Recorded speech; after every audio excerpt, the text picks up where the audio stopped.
अग्निवीरों के पहले बैच के साथ आज बातचीत करेंगे पीएम मोदी। वीडियो कॉन्फ्रेंसिंग के जरिए अब से कुछ ही देर में 10:30 बजे करेंगे संबोधित।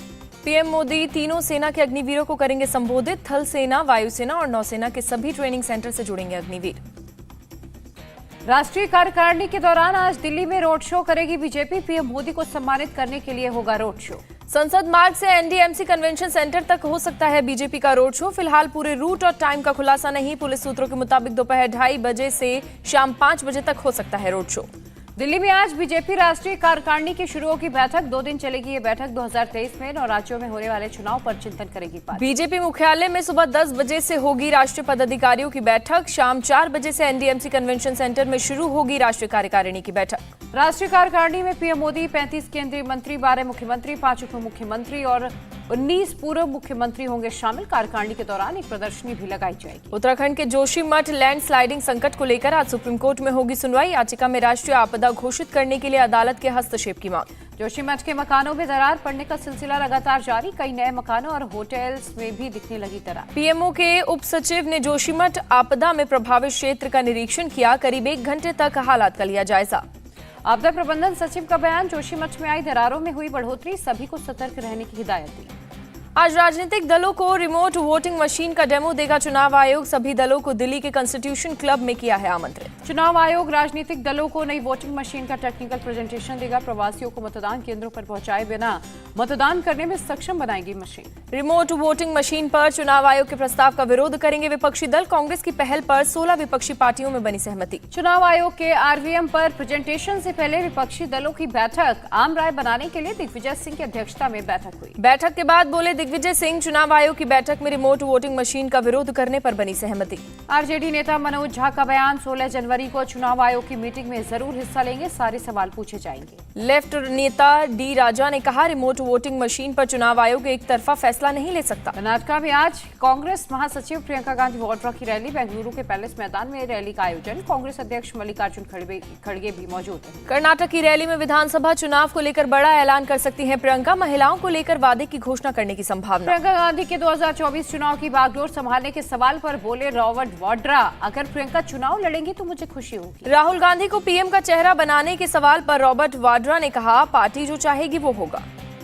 कांग्रेस नेता राहुल गांधी की भारत जोड़ो यात्रा आज पंजाब के जालंधर में होगी। दोपहर 3:30 बजे आदमपुर में होगी यात्रा। 19 जनवरी को जम्मू कश्मीर पहुंचेगी भारत जोड़ो यात्रा। 30 को श्रीनगर में होगी विशाल जनसभा। कपिल सिब्बल ने की भारत जोड़ो यात्रा की तारीफ। कहा, राहुल ने लोगों को एहसास कराया कि देश के लिए एकता कितना जरूरी है। छत्तीसगढ़ के सीएम का आरोप, बीजेपी लोगों में नफरत फैलाने की कोशिश कर रही, उनके पास बात करने के लिए कुछ मुद्दा नहीं। राजस्थान की गहलोत सरकार आज से 2 दिन करेगी चिंतन शिविर में मंत्री अपने अपने विभागों का रिपोर्ट कार्ड करेंगे पेश।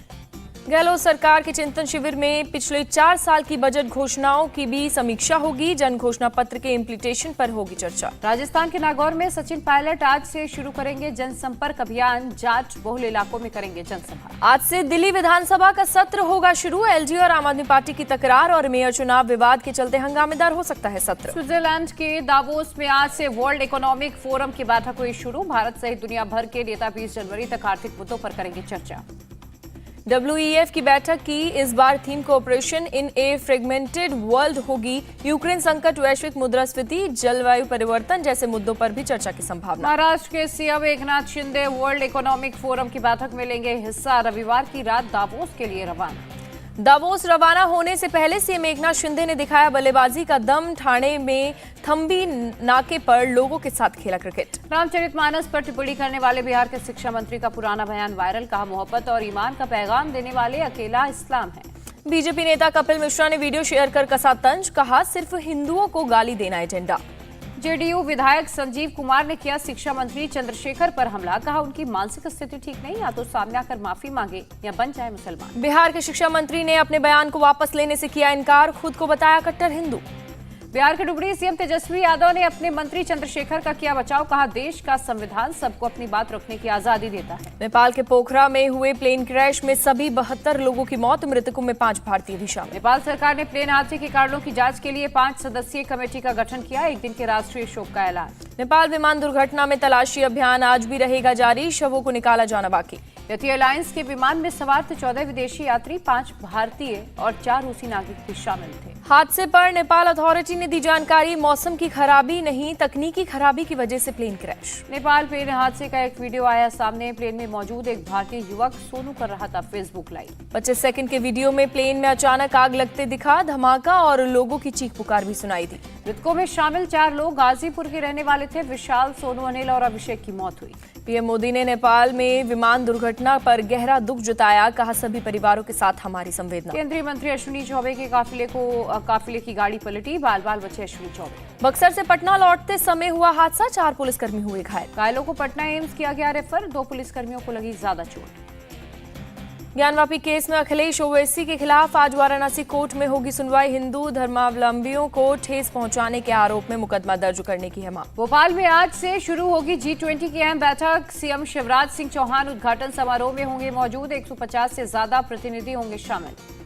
मुंबई के कोरोना टेंडर घोटाले में ईडी ने बीएमसी कमिश्नर इकबाल चहल को आज पूछताछ के लिए बुलाया। 100 करोड़ रुपए का है कोरोना टेंडर घोटाला। दिल्ली, नोएडा समेत पूरे उत्तर भारत में अभी और बढ़ेगी ठंड। मौसम विभाग ने जारी किया येलो अलर्ट। राजधानी में 3 डिग्री से नीचे जा सकता है टेम्परेचर। राजधानी दिल्ली में शीतलहर का कहर जारी, शेल्टर होम में बढ़ी लोगों की भीड़।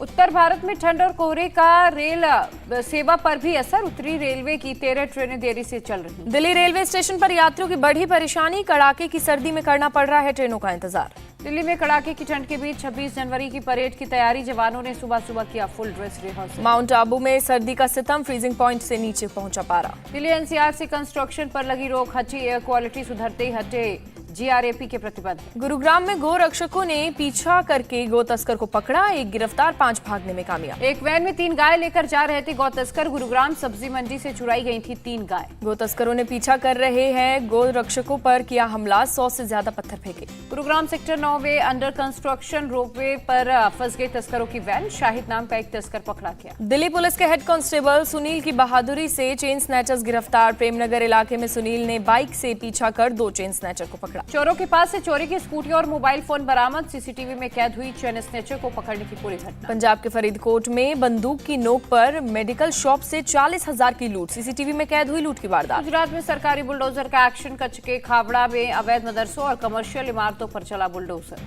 खावड़ा में 6 मदरसे और 36 कमर्शियल इमारतों को डिमोलिश किया गया। Border coastal area action plan के तहत हुई कार्रवाई। आसनसोल में बंद खदान से 4 शव बरामद। पुलिस ने शुरू की मामले की जांच। भटिंडा में पुलिस और बदमाशों के बीच मुठभेड़, 1 बदमाश घायल। एक डॉक्टर पर फायरिंग की घटना का आरोपी है घायल बदमाश। पुलिस का सर्च ऑपरेशन जारी। पंजाब में बीएसएफ ने 2 ड्रग तस्करों को किया गिरफ्तार। तस्करों के पास से 30 करोड़ रुपए की हेरोइन जब्त। बांदा में एक महिला के साथ छेड़खानी। पुलिस ने 2 आरोपियों पर दर्ज किया केस।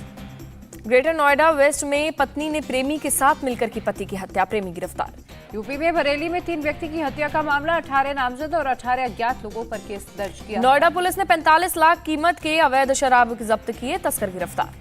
दिल्ली विश्वविद्यालय के हंसराज कॉलेज की कैंटीन में नॉनवेज खाना शुरू करने की उठी मांग। कॉलेज और हॉस्टल की कैंटीन में लगी है नॉनवेज पर रोक। छात्रों की दलील, देश के कई हिस्सों से आते हैं छात्र, नॉनवेज पर रोक का असर उनके खान पान पर पड़ता है। विशाखापत्तनम के कांचरे पालम पुलिस स्टेशन के मालखाने में लगी आग। जब्त मोटरसाइकिलें जलकर खाक। महाराष्ट्र के औरंगाबाद में एक कपड़े की दुकान में लगी आग। फायर ब्रिगेड की कई गाड़ियों ने आग पर काबू पाया। दिल्ली में मुंडका मेट्रो स्टेशन के पास एक बिल्डिंग में लगी आग। दमकल की 6 गाड़ियों को आग बुझाने के लिए काम में लगाया गया। जम्मू में बड़ी संख्या में लोगों ने किया विरोध प्रदर्शन, लद्दाख को पूर्ण राज्य का दर्जा देने की मांग। कुलगाम में जम्मू श्रीनगर हाईवे पर हादसे में 4 जख्मी। सीआरपीएफ के लोगों ने घायलों को पहुंचाया अस्पताल।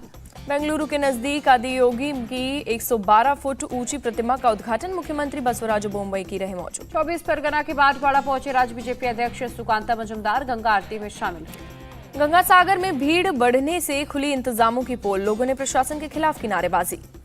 हैदराबाद के गोलाकुंठा में मनाया गया काइट फेस्टिवल। बड़ी संख्या में लोग शामिल।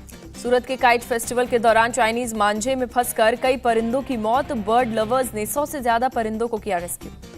अलीगढ़ डीएम के नेतृत्व में कलेक्ट्रेट ऑफिस में कर्मचारियों ने किया श्रमदान। महिला कर्मचारी भी शामिल। रायपुर में कॉस्मो एक्सपो 2023 का आयोजन, सीएम भूपेश बघेल भी हुए शामिल। अमित शाह ने अहमदाबाद में स्पर्श महोत्सव का किया उद्घाटन। जैन आचार्य रत्न सुंदर सूरी श्रजी महाराज की 400वीं पुस्तक का किया गया विमोचन। उज्जैन में सुमन भाई महाराज को दी गई महामंडलेश्वर की उपाधि। मोनी तीर्थ में पूरे किए गए सभी विधि विधान।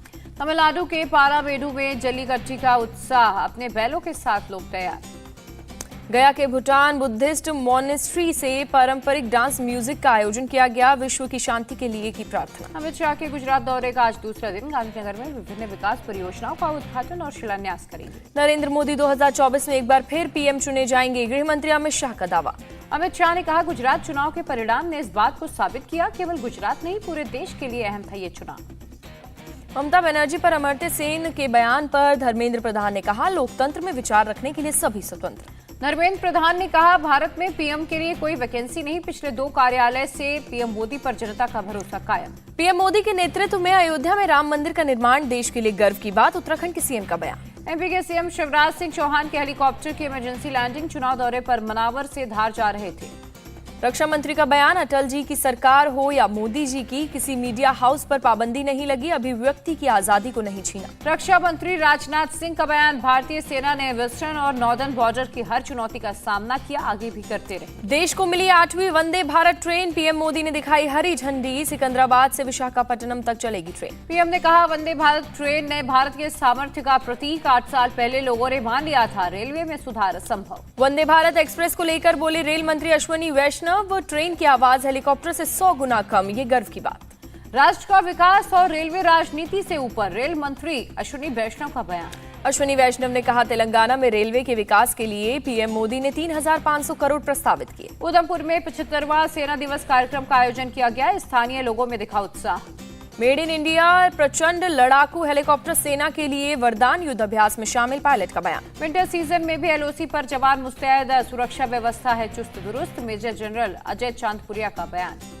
गडकरी के दफ्तर में धमकी भरे फोन को लेकर खुलासा। बेलगांव जेल में जयेश कांता नामक शख्स ने किया था फोन। महाराष्ट्र के डिप्टी सीएम देवेंद्र फडणवीस ने कहा, जेल में कहां से आया फोन और इसके पीछे की मनसा क्या थी, इसकी जांच होनी चाहिए। समर्थकों के साथ लिंगायत संत का विरोध प्रदर्शन जारी। समुदाय के लिए खास आरक्षण की मांग। एनसीपी चीफ शरद पवार ने सीएम शिंदे से फोन पर की बात। एमपीएससी के विद्यार्थियों की मांग पर विचार करने के लिए कहा। हरियाणा के पूर्व खेल मंत्री संदीप सिंह के खिलाफ धनखड़ खाप कहा, छेड़छाड़ मामले की पूरी जांच होनी चाहिए। क्यूबा के राष्ट्रपति से मिली भारत की विदेश राज्य मंत्री मीनाक्षी लेखी। क्यूबा को पेंटावेलेंट वैक्सीन की 12,500 खुराक डोनेट करेगा भारत। महज 15 मिनट 35 सेकंड में हुई हिप रिप्लेसमेंट सर्जरी। दिल्ली के फोर्टिस एक्सपर्ट्स अस्पताल ने बनाया विश्व रिकॉर्ड। यूक्रेन के निप्रो में रूसी हमले में मरने वालों की तादाद 29 तक पहुंची। रूसी मिसाइल ने 9 मंजिला रिहायशी इमारत को टारगेट किया था। राहत कर्मी इमारत के मलबे को हटाने में दिन रात जुटे। मलबे में फंसे लोगों की तलाश जारी। रूस यूक्रेन की सीमा पर बसे खार्किव के गांवों में तनाव बरकरार। रूसी हमले में गांवों के ज्यादातर मकान तबाह हुए।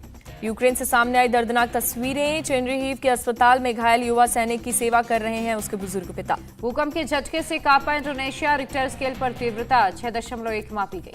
लंदन में एक चर्च के पास अंधाधुंध फायरिंग की गई। 2 बच्ची और 4 महिलाएं बुरी तरीके से घायल। अंतिम संस्कार के एक समारोह में हुई फायरिंग। लंदन पुलिस हमलावर की तलाश में जुटी। परमाणु ऊर्जा के लिए भीख मांगना शर्मनाक। बिगड़ते आर्थिक संकट के बीच पाक पीएम शहबाज शरीफ का बयान। ईरान में भारी बर्फबारी से सरकारी और निजी कारोबार प्रभावित। सरकार ने स्कूल और दफ्तरों को बंद करने का फैसला लिया। तेहरान में लोग उठा रहे हैं बर्फबारी का आनंद। बच्चे परिवार वालों के साथ बर्फ में खेल रहे हैं। अमेरिका के अल्बामा में आंधी तूफान ने मचाई भारी तबाही। कई घर तबाह, 9 लोगों की मौत हुई। बजट से पहले वित्त मंत्री निर्मला सीतारमण ने मध्यम वर्ग का किया जिक्र। कहा, मैं खुद मध्यम वर्ग से हूं और उनकी परेशानियों से परिचित हूं। रूस से भारत के तेल आयात में बढ़ोतरी। दिसंबर में भारत ने रूस 10 लाख बैरल प्रति दिन कच्चा तेल की आयात। अगरतला में 8वें इंटरनेशनल यूनिवर्सल एक्सपो का आयोजन। लोगों का उत्साह देखकर आयोजक खुश। यूपी सरकार ने सिंगापुर और ऑस्ट्रेलिया की 6 कंपनियों के साथ किया करार। 24,500 करोड़ का होगा निवेश। भारत ने तीसरे वनडे में रचा इतिहास। श्रीलंका को 317 रन से हराकर सीरीज पर 3-0 से कब्जा। भारत ने पहले बल्लेबाजी कर बनाए 391 रन। श्रीलंका की टीम 73 रन पर सिमटी। भारत ने श्रीलंका के खिलाफ सबसे ज्यादा 96 मैच जीतकर बनाया रिकॉर्ड। ऑस्ट्रेलिया को पीछे छोड़ा। विराट कोहली ने श्रीलंका के खिलाफ जड़ा 10वां शतक। एक टीम के खिलाफ सबसे ज्यादा सेंचुरी लगाने का रिकॉर्ड बनाया। वनडे में सबसे ज्यादा शतक लगाने के मामले में विराट अब सिर्फ सचिन से पीछे 46वां शतक लगाकर दूसरे नंबर पर पहुंचे। श्रीलंका के खिलाफ तीसरे वनडे में कोहली ने खेली 166 रन की नाबाद पारी। प्लेयर ऑफ द मैच और प्लेयर ऑफ द सीरीज रहे। शुभमन गिल ने भी जड़ी सेंचुरी। 97 बॉल में 116 रन बनाए। मोहम्मद सिराज ने सबसे ज्यादा 4 विकेट झटके। शमी और कुलदीप को 2-2 विकेट मिले। भारत श्रीलंका मैच के दौरान बड़ा हादसा, 2 खिलाड़ी आपस में टकराकर चोटिल हुए। हॉकी वर्ल्ड कप में भारत इंग्लैंड के बीच मैच ड्रॉ, दोनों ही टीमें एक भी गोल करने में रही नाकाम। हॉकी वर्ल्ड कप में स्पेन ने वेल्स को 5-1 से हराया, मार्क मिरालेस बने player of the match. Khelo India torch पहुंचे इंदौर, खिलाड़ियों ने शानदार स्वागत के साथ किया रिसीव। मुंबई एयरपोर्ट पर दिखी कार्तिक आर्यन के लिए दीवानगी, फैंस ने ली जमकर सेल्फी। ईशा देओल जल्द ही बड़े पर्दे पर आएंगी नजर, फिल्म में मैं अपने जीवन को तराशती हुई महिला का किरदार निभाया। अक्षय कुमार और इमरान हाशमी की ड्रामा फिल्म सेल्फी का मोशन पोस्टर आउट, 24 फरवरी को फिल्म होगी रिलीज। अमेरिका की आर बॉनी ग्रेबियल के सिर सजा मिस यूनिवर्स 2022 का ताज, भारत की दिविता रॉय टॉप 5 में भी जगह नहीं बना सकी।